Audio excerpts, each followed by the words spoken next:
ഇരിക്കുക, സന്തോഷത്തോടെ ഇരിക്കുക. നമ്മൾ സന്തോഷിക്കുമ്പോൾ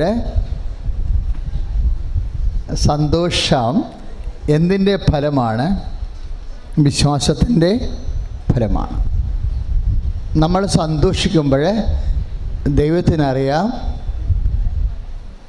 എൻ്റെ മകൾ, എൻ്റെ മകൻ പ്രത്യാശയുള്ളവളാണ്, അല്ലേ? അതാണ്. നമുക്ക് ചിലപ്പോൾ കടങ്ങളുണ്ടാകും, ചിലപ്പോൾ നമുക്ക് ക്യാൻസർ ഉണ്ടാകും. കടമായാലും ക്യാൻസറായാലും കർത്താവിൻ്റെ വചനം പറയുന്നു, ഒന്നും കർത്താവിൻ്റെ മുകളിലല്ലെന്ന്. കൈയടിച്ച് കർത്താവിനെ സ്തുതിക്കുക. ഞങ്ങൾ നിന്മക്കളല്ല. കടങ്ങളെ സമർപ്പിക്കുന്നു, കടങ്ങളെ സമർപ്പിക്കുന്നു,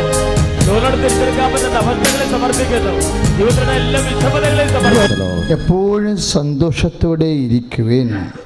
ഒന്ന് പറഞ്ഞേ, എപ്പോഴും സന്തോഷത്തോടെ ഇരിക്കുവേൻ. ഇടപെടാതെ പ്രാർത്ഥിക്കുവേൻ, ഇടപെടാതെ പ്രാർത്ഥിക്കുവേൻ. എല്ലാ കാര്യങ്ങളിലും നന്ദി പ്രകാശിപ്പിക്കുവേൻ. ഇതാണ് യേശുക്രിസ്തുവിൽ നിങ്ങളെ സംബന്ധിക്കുന്ന ദൈവഹിതം. ആത്മാവിനെ നിങ്ങൾ നിർവീര്യമാക്കരുത്. ഇതാണ് ഈശോയെക്കുറിച്ചുള്ള, നമ്മളെക്കുറിച്ചുള്ള ദൈവഹിതം. എന്താണ്? എപ്പോഴും എന്തുകൊണ്ടാണ് എപ്പോഴും? നോക്കിക്കേ, ഇതാണ് കർത്താവിൻ്റെ വചനം. ഈ ഒരു പുസ്തകമാണ് മനുഷ്യരാശിയോട് പറയണത്, നിൻ്റെ അച്ഛൻ ചത്താലും സന്തോഷത്തോടെ ഇരിക്കണമെന്ന്, നിൻ്റെ അമ്മ രോഗിയായി കിടന്നാലും സന്തോഷത്തോടെ ഇരിക്കണം. കാര്യം എന്താണ്? എപ്പോഴും. ഇപ്പം നമുക്കറിയാം, വചനവേദ 1 തെസ്സലോനിക്ക ലേഖനമാണ്, പൗലോസ് അപ്പോസ്തലൻ്റെ ലേഖനമാണ്. 1 തെസ്സലോനിക്ക 5, 16, 17, 18, 19. 1 തെസ്സലോനിക്ക ഈ വചനത്തിൽ നിങ്ങൾ വിശ്വസിക്കുമ്പോഴാണ് സന്തോഷം ഉണ്ടാകുന്നത്. ഈ വചനത്തിൽ ഇപ്പോഴേ ഒരു ടീച്ചർ സാക്ഷ്യം പറഞ്ഞില്ലേ? എന്താണ് ടീച്ചർ സാക്ഷ്യം പറഞ്ഞത്? അച്ഛൻ്റെ വാക്കിൽ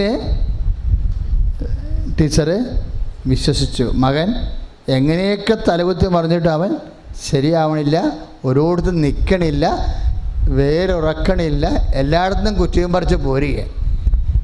അപ്പോഴും ഈശോ എന്നാ പറയണത്? അവൻ നിനക്ക് നഷ്ടപ്പെടുത്തിയില്ല. അത് ഒരു അഭിഷേക വചനമാണ്. അത് അവൻ്റെ തലയിൽ കൈവെക്കുമ്പോൾ കർത്താവ് പറഞ്ഞ വചനമാണ്, അല്ല എൻ്റെ വാക്കല്ലല്ലോ അത്. ഞാനത് ആരല്ല പറയണത്? കർത്താവിലാണ് പറയണത്. കർത്താവിൽ പറയുമ്പോൾ ആ വാക്കാരുടേതാകും, കർത്താവിൻ്റെ വാക്കായി മാറും. കാര്യം വിശ്വാസം എല്ലാ വാക്കുകളെയും ദൈവത്തിൻ്റെ വാക്കുകളാക്കി മാറ്റും. കാര്യം എന്താ? വിശ്വസിക്കുന്നത് കർത്താവിലായത് കൊണ്ടാണ്. പ്രൈസ് ദി ലോർഡ്, ഹല്ലേലൂയ, യേശുവേ സ്തോത്രം. ഇപ്പോൾ വേറൊരു ടീച്ചർ സാക്ഷ്യം പറഞ്ഞില്ലേ? അല്ല, വേറെ അതും ടീച്ചറായിരുന്നു സാക്ഷ്യം പറഞ്ഞു. ഇന്ന് ടീച്ചർമാരുടെ സാക്ഷ്യം ആണ് കൂടുതൽ വന്നത്. യമുന ടീച്ചർ ചാലക്കുടിയിൽ നിന്ന്, അല്ലേ? അവരെന്നാ പറഞ്ഞ അവസാനം? ഞാൻ ഉടമ്പടി ചെയ്തിട്ടില്ല, അല്ലേ? അത് ആ വാക്കുകളെല്ലാം നിങ്ങൾ ശ്രദ്ധിച്ചാൽ, ഞാൻ ഉടമ്പടി ചെയ്തിട്ടില്ല. ഞാൻ സിസ്റ്റർ ടീച്ചറിനെ ഞാൻ ഇപ്പം യൂട്യൂബിലാണ് കണ്ടത്, ആളെ നേരെ എനിക്കറിയത്തില്ല.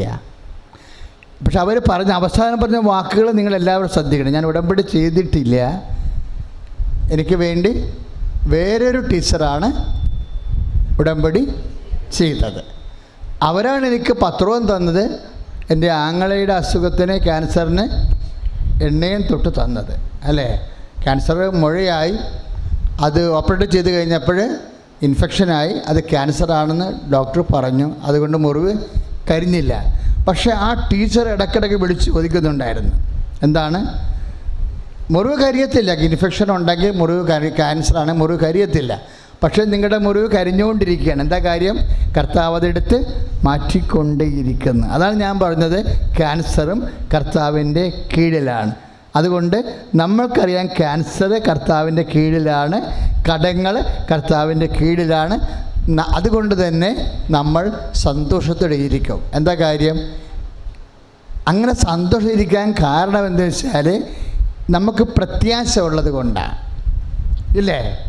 നമുക്ക് പ്രത്യാശ ഉള്ളത് കൊണ്ടാണ് നമ്മൾ ഇപ്പം നമുക്ക് 5 ലക്ഷം രൂപ കടമുണ്ട്. അപ്പോൾ നമ്മുടെ ആങ്ങളെ പറഞ്ഞിട്ടുണ്ട്, ഞാൻ അടുത്ത ആഴ്ച വരുമ്പോൾ നിനക്ക് 6 ലക്ഷം തന്നോളാമെന്ന് പറഞ്ഞു. അപ്പം നമ്മൾ സന്തോഷത്തോടെ ഇരിക്കണം.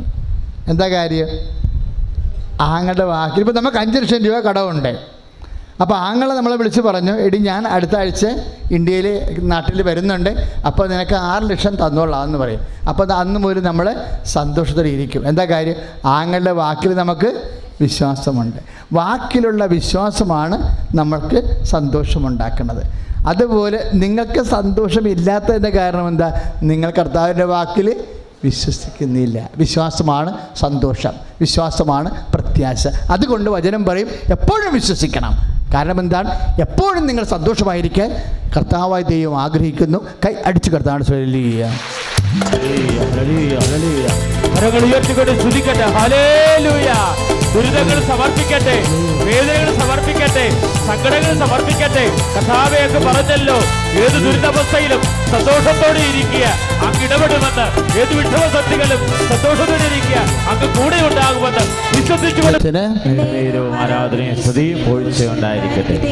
നമ്മൾ പാടുമ്പോഴും പ്രാർത്ഥിക്കുമ്പോഴും വചനം കേൾക്കുമ്പോഴും നിങ്ങളുടെ മനസ്സെപ്പോഴും കർത്താവിൻ്റെ കൂടെയായിരിക്കണം.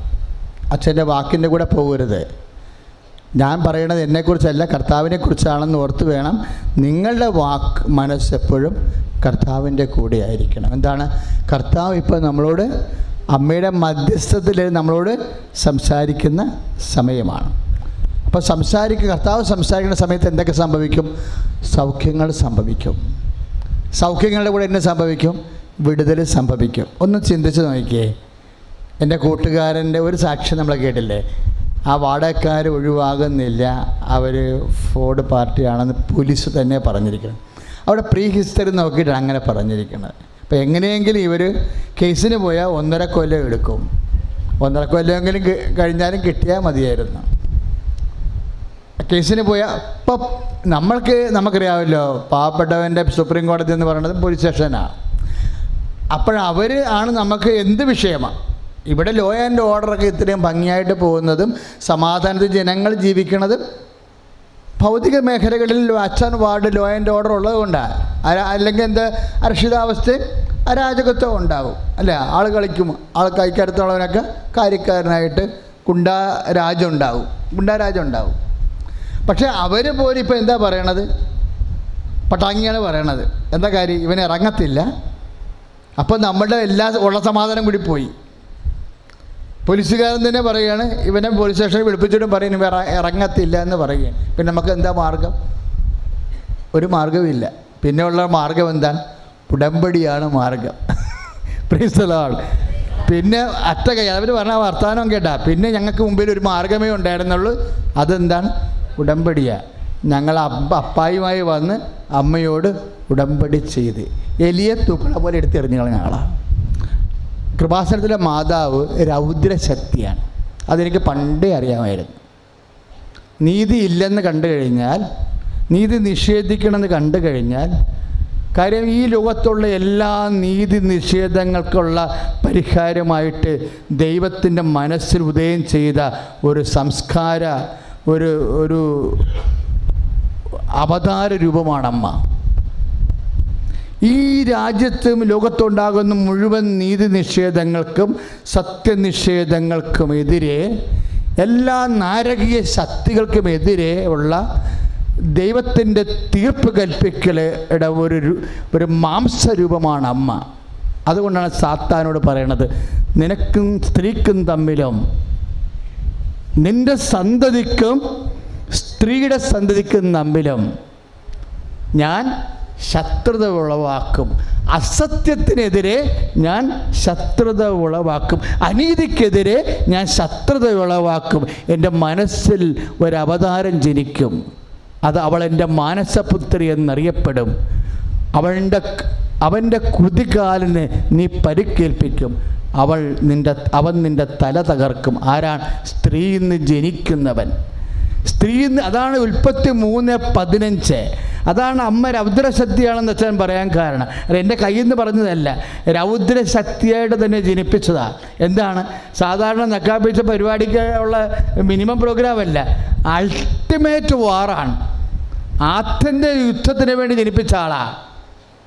ആഭിചാരത്തിനും ക്ഷുദ്രത്തിനും പിശാചിനും എതിരെയുള്ള നാരകീയ ശക്തികൾക്കെതിരെയുള്ള അൾട്ടിമേറ്റ് ആൻസർ അമ്മയാണ്. കൈയൊടിച്ച് കർത്താൻ കരങ്ങൾ ഉയർത്തിക്കൊണ്ട് സ്തുതിക്കട്ടെ. ഹല്ലേലൂയ.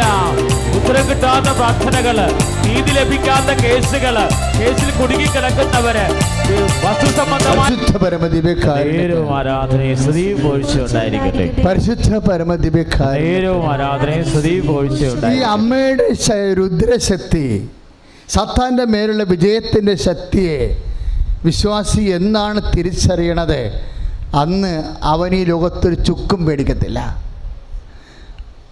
തൻ്റെ ദൈവ പൈതൽ ഒരു ചുക്കും ഈ ലോകത്ത് പേടിക്കരുതെന്ന് അവനോട് പറഞ്ഞത് ആരാണ്? കർത്താവായ യേശു ക്രിസ്തുവാണ്. അല്ലേ? ആരെ ഭയപ്പെടണമെന്ന് ഞാൻ പറഞ്ഞു തരാമെന്നല്ലേ പറഞ്ഞത്? ലൂക്കാ 12:5 എന്താ പറഞ്ഞത്? ആരെ ഭയപ്പെടണമെന്ന് ഞാൻ പറഞ്ഞു തരാം. എൻ്റെ അർത്ഥം എന്താണ്? കൊന്നതിന് ശേഷം നരകത്തിൽ തള്ളിക്കളയാൻ കഴിയുന്നവനെ മാത്രം ഭയപ്പെടണമെന്ന്, ദൈവത്തെ മാത്രം ഭയപ്പെടണമെന്ന് കൈ അടിച്ചു കർത്താണ്. ഹല്ലേലൂയ, ഹല്ലേലൂയ, ഹല്ലേലൂയ, ഹല്ലേലൂയ. കരങ്ങൾ ഉയർത്തിക്കൊണ്ട് സ്തുതിക്കട്ടെ, അതിശക്തമായി സ്തുതിക്കട്ടെ. കർത്താവേ, ഞങ്ങളുടെ ജീവിതത്തിലുള്ള ഭീഷണികള്, ഞങ്ങളുടെ ഭയങ്ങള്, രോഗത്തെക്കുറിച്ച്, കടത്തെക്കുറിച്ച് എല്ലാം സമർപ്പിക്കുന്നു. ആരാധനയും സ്തുതിയും പോഴ്ചയുണ്ടായിരിക്കട്ടെ. പ്രാർത്ഥിക്കുക. കർത്താവായ ദൈവമേ, എപ്പോഴും സന്തോഷത്തോടെ ഇരിക്കാൻ, എപ്പോഴും സന്തോഷത്തോടെ ഇരിക്കാൻ നീ ഞങ്ങളോട് പറഞ്ഞു. 1 തെസ്സലോനിക്ക 15:16 5:16 ഞങ്ങൾ പ്രാർത്ഥിക്കുന്നു. കർത്താവേ, അങ്ങയിൽ വിശ്വസിച്ചുകൊണ്ട്, അങ്ങയിൽ പ്രത്യാശിച്ചുകൊണ്ട് ഏത് സാഹചര്യത്തിലും സന്തോഷത്തോടെ ഇരിക്കാൻ ഞങ്ങളെ സഹായിക്കണം. കർത്താവേ, ലൂക്കാ 12:5 അനുസരിച്ചുകൊണ്ട് പ്രാർത്ഥിക്കുന്നു. ആരെ ഭയപ്പെടണമെന്ന് ഞാൻ പറഞ്ഞു തരാം. കർത്താവേ, അങ്ങയെ മാത്രം ഭയപ്പെട്ട്, അങ്ങയെ മാത്രം ഭയപ്പെട്ട് കടങ്ങളെ, ക്യാൻസറിനെ, മറ്റൊന്നിനെയും ഭയപ്പെടാതെ എപ്പോഴും സന്തോഷത്തോടെ ഇരിക്കാൻ വിശ്വാസത്തിന്റെ, പ്രത്യാശയുടെ അഭിഷേകം നൽകണമേ. ഹല്ലേലൂയ, ഹല്ലേലൂയ, ഹല്ലേലൂയ. കർത്താവേ, ഞങ്ങളെ സമർപ്പിക്കുന്ന കർത്താവേ. പതിരയാണ്, മനുഷ്യൻ്റെ പതിരയില്ലേ, ശ്വാസകോശം. ആ പതിരയാണ് ഈശോ ഇപ്പോൾ കാണിച്ചുകൊണ്ടിരിക്കുന്നത്.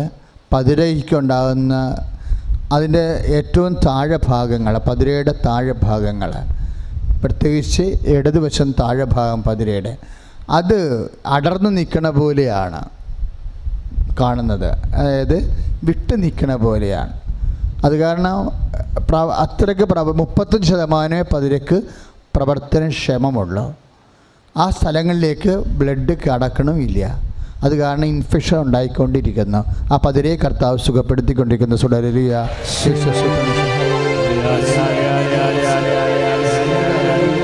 ഉയർത്തിക്കൊണ്ട് ശ്രദ്ധിക്കട്ടെ. കർത്താവേ, അങ്ങ് നൽകുന്ന സൗഖ്യത്തിന് നന്ദി പറയുന്നു. കർത്താവേ, കൃപയ്ക്ക് നന്ദി പറയുന്നു. തത്സമയ സൗഖ്യത്തെ നന്ദി പറയുന്നു. ഈ ചവണ പോലെ, പണ്ടത്തെ ചവണ പോലെ ഒരു പല്ലിൻ്റെ അടയാളം നമുക്കറിയാം. പല്ലിൻ്റെ ചില പല്ലുകൾ ചവണ പോലെ ഇരിക്കണത്, അതിൻ്റെ ബാക്കിൽ വേര് മേലോട്ട് പോയിട്ട് 2 കവര, താഴെയും കൊടിൽ പോലെ നിൽക്കണ സ്ഥലത്തും 2 കവര. അത് പല്ലിൻ്റെ സ്ട്രക്ചറാണ്. പല്ലിതുപോലെ എന്തോ കുഴപ്പം പിടിച്ച രീതിയിൽ വേരുകൾ ചീയുകയോ കടുത്ത വേദന അനുഭവിക്കുകയോ പല്ലിന് ക്യാൻസർ ഉണ്ടാകുകയോ പല്ലുമായി ബന്ധപ്പെട്ട അസുഖമാണ്. കർത്താവ് ഇപ്പോൾ സുഖപ്പെടുത്തിക്കൊണ്ടിരിക്കുന്ന. ഹല്ലേലൂയ. പരമദിവ്യകാരുണ്യത്തിന് പരിശുദ്ധ പരമദിവ്യകാരുണ്യം. നമ്മൾ ആ സാക്ഷ്യങ്ങൾ കേട്ടില്ലേ? അതായത് ഉടമ്പടി ചെയ്തയാളാണ്. അവർ പറയും ഇങ്ങനെ ഈ ഉടമ്പടി തൈലം കൊടുത്തുവിടാൻ പറ്റത്തില്ല, എങ്കിലും അവരത് ഒരു തുള്ളി എടുത്ത് ഉടമ്പടി ചെയ്യാത്ത ആളിന് കൊടുത്തു. അതാണ് ടീച്ചർ അവസാനം പറഞ്ഞിട്ട് പോയത് അല്ലേ. ഒരു കാര്യം കൂടി പറയാനുണ്ടെന്ന് പറഞ്ഞിട്ടാണ് ഇങ്ങനെ ഒരു കാര്യം പറഞ്ഞത്. ഞാൻ ഉടമ്പടി ചെയ്ത ആളല്ല, ഉടമ്പടി ചെയ്ത ആളാണ്. എൻ്റെ ആങ്ങളയുടെ ക്യാൻസറിൻ്റെ മുഴയിൽ ഇൻഫെക്ഷനുള്ള സ്ഥലത്ത് പുരട്ടാൻ വേണ്ടി ഉടമ്പടി തൈലം തന്നിട്ട് ആ മുറിവ് കരിഞ്ഞു പോയെന്ന് പറഞ്ഞു. അത് കേട്ടപ്പോൾ എൻ്റെ മനസ്സിൽ എന്താ വന്നതെന്നറിയാമോ? ഈ ഉടമ്പടി ചെയ്യുന്നവർക്ക് എന്താ സംഭവിക്കണമെന്ന് എൻ്റെ സഹോദരങ്ങൾ അറിയണം. ഉടമ്പടി ചെയ്യുന്നവർക്ക് എന്താണ് സംഭവിക്കുന്നത്? അവർ ഓട്ടോമാറ്റിക്കായിട്ട് എന്താണ് നമുക്കറിയില്ല, ഉടമ്പടി എന്തിൻ്റെ പ്രാർത്ഥനയാണ്? വാഗ്ദാന പേടകത്തിൻ്റെ പ്രാർത്ഥനയാണ്. അതായത് ഉടമ്പടി ചെയ്യുന്ന വ്യക്തികൾ ഓട്ടോമാറ്റിക്കായിട്ട് വാഗ്ദാന പേടകമായി മാറും. അതെപ്പോഴും. അപ്പോൾ നിങ്ങൾ ചോദിക്കും, എന്താണ് വാഗ്ദാന പേടകം? വാഗ്ദാന പേടകത്തിന് എന്ത് സംഭവിക്കുന്നു? എന്താണ് വാഗ്ദാന പേടകം എന്ന് പറയുന്നത്? കർത്താവിൻ്റെ വചനം ഉള്ളടക്കം ചെയ്ത പേടകമാണ് വാഗ്ദാനത്തിൻ്റെ പേടകം. വാക്കെന്ന് പറയുന്നത് എന്താ? വാഗ്ദാനം എന്ന് പറയുന്നത് എന്താണ്? എല്ലാ വാക്കിൻ്റെ ഉള്ളിലും ദാനം വച്ചിരിക്കും. അതാണ് വാഗ്ദാനം. നമ്മുടെ വചനത്തിനും ദൈവത്തിൻ്റെ വചനത്തിനും തമ്മിലുള്ള വ്യത്യാസം അതാണ്. എന്താണ്? ദൈവത്തിൻ്റെ ഓരോ വചനത്തിലും എന്തുണ്ടാകും? ദാനം ഉണ്ടാകും. അത് ഇഹത്തിലെ ദാനങ്ങളുണ്ട്, പരത്തിലെ ദാനങ്ങളുണ്ട്, ഇല്ലേ? ഇഹത്തിലെ ദാനങ്ങളുണ്ട്, പരത്തിലെ ദാനങ്ങളുണ്ട്. അപ്പോൾ പരദാനങ്ങളെല്ലാം, ഇഹത്തിലെ ദാനങ്ങളെല്ലാം നമ്മളുടെ വീട്, സ്ഥലം. ഇപ്പോൾ ആദ്യം സാക്ഷ്യം പറഞ്ഞ സഹോദരി പറഞ്ഞില്ലേ, ഒരു കൊല്ലം കൊണ്ട് വീടുണ്ടായെന്ന് പറഞ്ഞില്ലേ? പക്ഷെ വീടുണ്ടാക്കാനുള്ള ഒരു മാർഗവും അവരുടെ കയ്യിലില്ല എന്ന് പറഞ്ഞില്ലേ? ഉടമ്പടി ചെയ്യുമ്പോൾ വീടെങ്ങനെ ഉണ്ടാകുമെന്നതിനെക്കുറിച്ചൊരു ധാരണ പോലും ഇല്ല എന്ന് പറഞ്ഞു അല്ലേ? പക്ഷെ ഉടമ്പടി ചെയ്ത് കഴിഞ്ഞപ്പോൾ വീടുണ്ടായി. അതെന്താ കാര്യം? വീടിനെക്കുറിച്ച് ദാനം നേരത്തെ പറഞ്ഞിട്ടുള്ളതാണ്. വീട്, ജോലി, ഉദ്യോഗം എല്ലാം ദാനത്തിലുള്ളതാണ്, ദൈവത്തിൻ്റെ വാഗ്ദാനത്തിലുള്ളതാണ്. ഈ ദൈവത്തിൻ്റെ വാഗ്ദാനത്തിലുള്ളത് ഇപ്പോൾ ഗവൺമെൻറ്റിൽ ചെന്നാൽ നമ്മൾ ഇപ്പോൾ പശുവിനെ ചോദിച്ചാൽ ഇപ്പോൾ ബ്ലോക്കിൽ തന്നെ പറയണത് ഇപ്പം സ്കീമിൽ അതില്ല എന്ന് പറയും, സ്കീമിലുള്ളത് ആടാണെന്ന് പറയും. അപ്പോൾ നമ്മൾ ആടിനെ വെച്ചാൽ മാത്രമേ നമുക്കത് കിട്ടത്തുള്ളൂ. സ്കീമിനുള്ളതാണ്. ഗവൺമെൻറ് സ്കീം അനുസരിച്ചാണ്, പദ്ധതി അനുസരിച്ചാണ് സ്കീംസ് ഉണ്ടാക്കുന്നത്. അതനുസരിച്ച് അതിന് ആപ്ലിക്കേറ്റ് ചെയ്യുമ്പോഴാണ് നമുക്കത് കിട്ടണത്. അപ്പോൾ ദൈവത്തിൻ്റെ സ്കീമിലുള്ള സംഭവമാണ് വാഗ്ദാനം എന്ന് പറയുന്നത്. അത് നിൻ്റെ IELTS, നിൻ്റെ ഹാദ്, MOH എല്ലാം സ്കീമിലുള്ളതാണ്. എന്താ? ഏത് സ്കീമാണത്? നിൻ്റെ ഭൗതിക സാഹചര്യങ്ങൾ ഞാൻ അഭിവൃദ്ധിപ്പെടുത്തും, നിൻ്റെ അപ്പക്കുട്ടയും മാവ് കുഴക്കുന്ന കലവും ഞാൻ അനുഗ്രഹിക്കും. അതാണ് സ്കീം എന്ന് പറയണത്. എന്താണത്? അത് നിയമാവർത്തന പുസ്തകം 28, നിയമാവർത്തനം 28, 4 തൊട്ട് 12 വരെ വചനങ്ങൾ സ്കീമാണ്, വാഗ്ദാനത്തിൻ്റെ സ്കീമാണ്. അവിടെ നിനക്ക് കടം മേടിക്കേണ്ടി വരത്തില്ല, നീ കടം കൊടുക്കുന്നവനാകുമെന്നൊക്കെ പറയുന്നത് എന്താ? സ്കീമാണ്. എന്താ? നിൻ്റെ സമ്പത്ത് ഞാൻ വർദ്ധിപ്പിക്കുമെന്നാണ് എൻ്റെ അർത്ഥം. നിൻ്റെ സമ്പത്ത് വർദ്ധിപ്പിക്കും. സമ്പത്ത് വർദ്ധിപ്പിക്കണം എന്ത് ചെയ്യണം? ജോലി വേണം അല്ലേ? അപ്പോൾ അതിൻ്റെ അർത്ഥം ജീവന ഉപാധികളും ഉപായങ്ങളും എല്ലാം സ്കീമിലുള്ളതാണ്. ഇതാണ് വാഗ്ദാനം എന്ന് പറയണത്. ഈ വാഗ്ദാനം നമ്മളെന്താ ചെയ്യണത്? പ്രാപിക്കുകയാണ് ചെയ്യണത്. വാഗ്ദാനം എങ്ങനെയാണ് നമ്മൾ പ്രാപിക്കണത്? വിശ്വാസം കൊടുക്കുമ്പോഴാണ് വാഗ്ദാനം പ്രാപിക്കണത്. നമ്മളെന്താ കൊടുക്കണത്? വിശ്വാസം. ആ വാക്കിൽ അപ്പം നമ്മൾക്ക് മരിയൻ ഉടമ്പടിയിലുണ്ടാകുന്ന ഗുണമെന്താ? അമ്മ കൂടി സാക്ഷ്യം വഹിക്കും. എൻ്റെ മോളാണെന്ന് പറയും, എൻ്റെ മകനാണെന്ന് ഈശോനോട് പറയും, അമ്മയുടെ സാന്നിധ്യം ഉണ്ടാവും. അതാണ് മരിയൻ ഉടമ്പടി ഇത്രയും സ്പീഡ് വരാൻ കാര്യം. സാധാരണ വാഗ്ദാനങ്ങളെക്കാളും അതിന് മീഡിയേഷൻ ഇല്ല.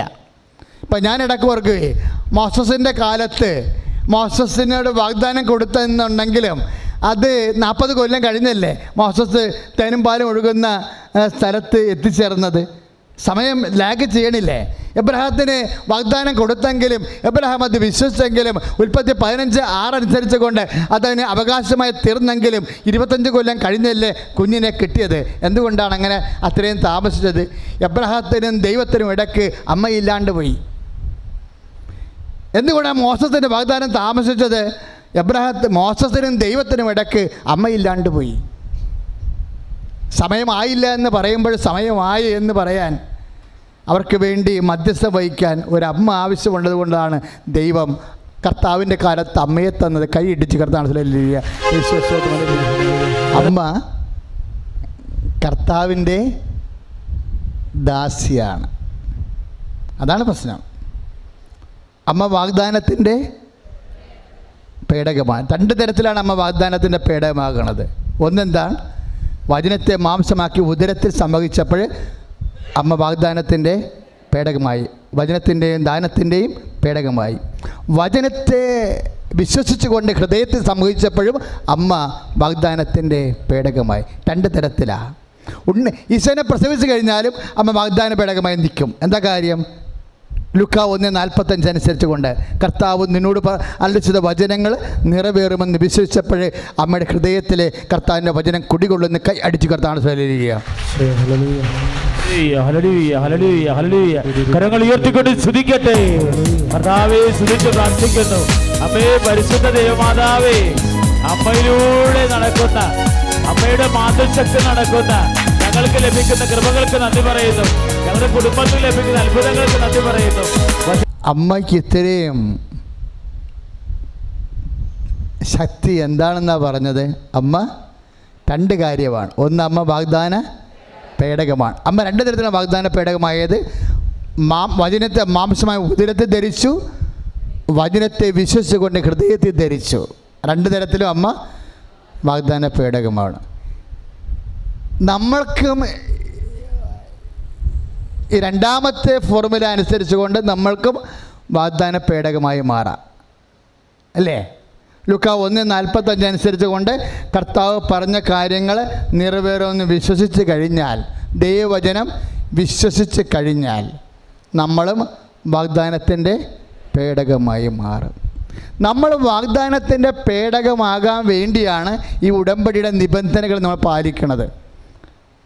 മനസ്സിലായ മക്കളെ? ഉടമ്പടിയുടെ നിബന്ധനകളില്ലേ? ഇപ്പം ഞങ്ങൾ ഉടമ്പടി ചെയ്തതെന്ന് പറഞ്ഞാൽ എന്താണ് അച്ഛൻ അംഗീകരിക്കാത്തത്? എന്താ? അച്ഛൻ അംഗീകരിക്കണമെങ്കിൽ നിബന്ധനകൾ വെരിഫൈ ചെയ്തിട്ടുണ്ടെന്ന് നോക്കും. നിബന്ധനകളാണ് ഉടമ്പടിയുടെ ഉടലെന്ന് പറയണത്. എന്താ കാര്യം? ഉടമ്പടിയുടെ നിബന്ധനകൾ പാലിച്ച് കഴിയുമ്പോൾ ദൈവത്തിൻ്റെ വചനമാണ് നമ്മൾ കാര്യം. ഈ നിബന്ധനകളാണ് നമ്മൾ വാഗ്ദാന പേടകമാക്കുന്നത്. ഉടമ്പടി എടുത്തുകൊണ്ടല്ല.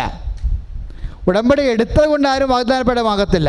ആ ഉടമ്പടി പാലിക്കുമ്പോഴാണ് നമ്മൾ വാഗ്ദാന പേടകമാകണത്. ഉടമ്പടിയുടെ വചനങ്ങൾ പാലിക്കുമ്പോൾ. ഉടമ്പടിയുടെ വചനങ്ങൾ എന്ന് പറഞ്ഞാൽ എന്താണ്? ഉടമ്പടിയുടെ വചനങ്ങളിൽ ഒന്നെന്താ? വിശ്വാസമാണ്.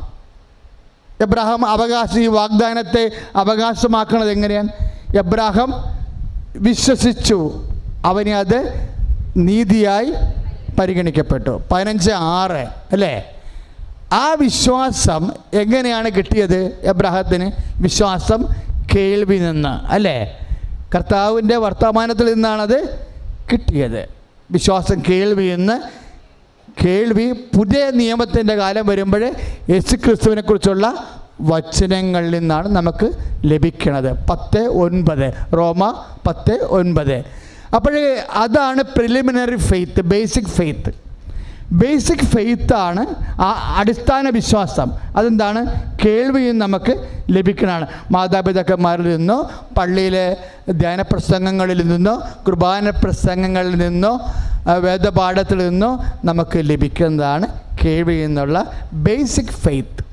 പക്ഷേ ഈ അടിസ്ഥാന വിശ്വാസം കൊണ്ട് ചില കാര്യങ്ങൾ നടക്കത്തില്ല.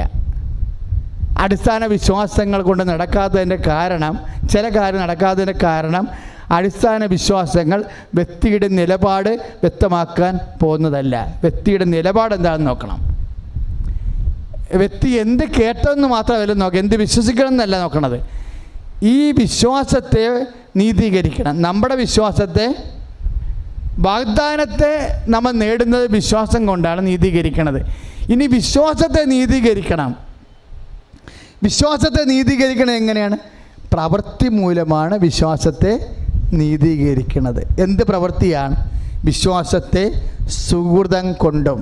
നമ്മൾ പറഞ്ഞില്ലേ 2 പത്രോസിൻ്റെ 1:5 വിശ്വാസത്തെ സുഹൃതം കൊണ്ടും, സുഹൃതത്തെ ജ്ഞാനം കൊണ്ടും, ജ്ഞാനത്തെ ആത്മസംയമനം കൊണ്ടും, ആത്മസംയമനത്തെ ക്ഷമ കൊണ്ടും, ക്ഷമയെ സഹോദര സ്നേഹം കൊണ്ടും, സഹോദര സ്നേഹത്തെ ഉപവി കൊണ്ടും പൂർണ്ണമാക്കാൻ പറയും. അവിടെയാണ് വിശ്വാസം. അതെല്ലാം അതിനാണ് നമ്മൾ നിബന്ധനകൾ പൂർത്തിയാക്കുന്നത്. വിശ്വാസത്തെ നമ്മൾ നീതീകരിക്കണത് എങ്ങനെയാണ്? പ്രവൃത്തി മൂലമാണ്. എന്ത് പ്രവൃത്തി? സുഹൃതം. സൽപ്രവൃത്തിയല്ല, സുഹൃതം എന്ന് പറയണത് എന്താണ്? ഇപ്പോഴ് മത്തായി ശ്ലീഹായുടെ സുവിശേഷം 6-ാം അധ്യായം 2-ാം വാക്യം. മത്തായി ശ്ലീഹായുടെ സുവിശേഷം, സൽപ്രവൃത്തിക്കുള്ള ഗുണമെന്താ? അപ്പം തന്നെ പ്രതിഫലം കിട്ടും. ആരിൽ നിന്ന്? മനുഷ്യരിൽ നിന്ന്.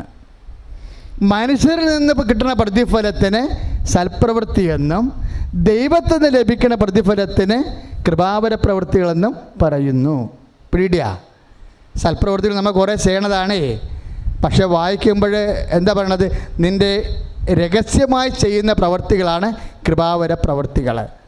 മത്തായി 6:2-3 നിൻ്റെ വലത് കൈ ചെയ്യുന്ന എന്താണെന്ന് ഇടത് കൈ അറിയാതിരിക്കട്ടെ. മറ്റുള്ളവരെ കാണിക്കാൻ വേണ്ടി ഒരു സൽപ്രവൃത്തി ചെയ്താൽ മറ്റുള്ളവർ എന്നുള്ള വിഷയം വന്നാൽ, ഇപ്പം മറ്റുള്ളവരുടെ പ്രശംസ, മനുഷ്യ പ്രശംസ ലക്ഷ്യമാക്കി നീ ദാനം ചെയ്യുമ്പോൾ നിൻ്റെ മുന്നിൽ കാഹളം മുഴക്കരുത്. ഇല്ലേ? അതെന്താണ്? മത്തായി ശ്ലീഹായുടെ സുവിശേഷം 6:3 നീ ദാനം ചെയ്യുമ്പോൾ നിൻ്റെ മുൻപിൽ കാഹളം മുഴക്കരുത് എന്ന് വെച്ച് കഴിഞ്ഞാൽ നാട്ടുകാരെ കൊട്ടിഘോഷിച്ചുകൊണ്ട് ആർക്കും ഒന്നും കൊടുക്കരുത്. പണ്ട് അങ്ങനെ സംഭവം ചെയ്യുമായിരുന്നു. ഇവരെല്ലാം ഈ ശനിയാഴ്ച ദാനം ചെയ്യുന്ന ആൾക്കാരായിരുന്നു, നിയമജ്ഞരും ഫരിസേയരും. അപ്പോൾ അവരെന്ത് ചെയ്യും? ദാനം ചെയ്യണ മുമ്പ് മണിയടിക്കും. പള്ളിയുടെ വാതിക്ക വന്നിട്ട് മണിയടിക്കും, കൊച്ചു മണിയടിക്കും.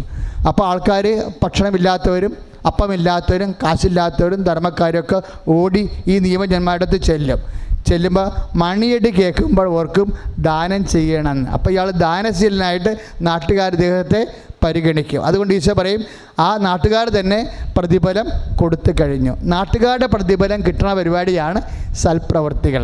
അത് സുഹൃതമല്ല.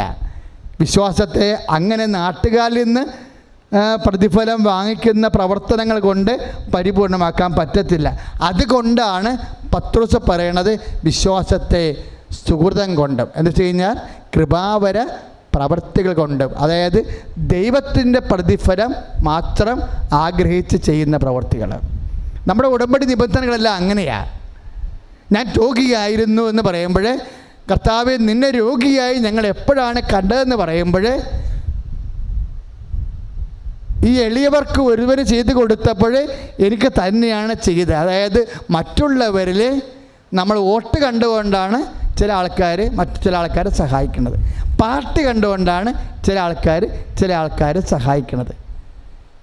പക്ഷേ ഈശോ എന്നാ പറയണത്? കർത്താവിനെ കണ്ടുകൊണ്ടാണ് ചിലരെ സഹായിക്കുന്നത്. വേറെ ആരും കാണുന്നില്ല അവിടെ. അങ്ങനെ കർത്താവിനെ മറ്റുള്ളവരിൽ കാണുന്ന പ്രവൃത്തിയാണ് സുഹൃതമെന്ന് പറയണത്. കർത്താവിനെ മാത്രമേ കാണാവൂ, വേറെ ഒന്നും കാണരുത്, വേറെ ഒരു ലക്ഷ്യങ്ങളും ഉണ്ടാവരുത്. അത് വിശ്വാസത്തിൻ്റെ പ്രവൃത്തിയാണ്. വിശ്വാസത്തെ സുഹൃതം കൊണ്ടുവന്ന് ഒന്ന് പ്രാർത്ഥിച്ച കർത്താവായ ദൈവമേ, ഉടമ്പടി നിബന്ധനകളായ കാരുണ്യ പ്രവർത്തികള്, പ്രേക്ഷിത പ്രവർത്തികള് കലർപ്പില്ലാതെ കർത്താവിനെ പ്രതി മാത്രം ചെയ്തുകൊണ്ട് ദൈവ തിരുസന്നിധിയിൽ വിശ്വാസത്തോടെ വിശ്വാസത്തിന്റെ പൂർണ്ണതയിൽ വളരുവാൻ ഞങ്ങളെ ശക്തീകരിക്കണമേ.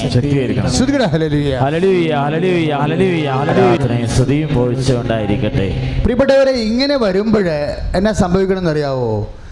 ദൈവം നമ്മളിൽ ഇപ്പം വിശ്വാസത്തെ നമ്മൾ സുഹൃതം കൊണ്ടും സുഹൃതത്തെ ജ്ഞാനം കൊണ്ടും, ജ്ഞാനത്തെ അച്ചടക്കം കൊണ്ടും, ആത്മസംയമനം കൊണ്ടുപോകും. അത് ആത്മസംയമനത്തെ സഹോദര സ്നേഹം ക്ഷമ കൊണ്ടും, ക്ഷമയെ സഹോദര സ്നേഹം കൊണ്ടുമൊക്കെ, സഹോദര സ്നേഹത്തെ ഉപവി കൊണ്ടും നമ്മൾ പരിപൂർണമാക്കും. എന്നാ സംഭവിക്കും? വി വിൽ ബിക്കം, നമ്മൾ വാഗ്ദാന പേടകമായി മാറും.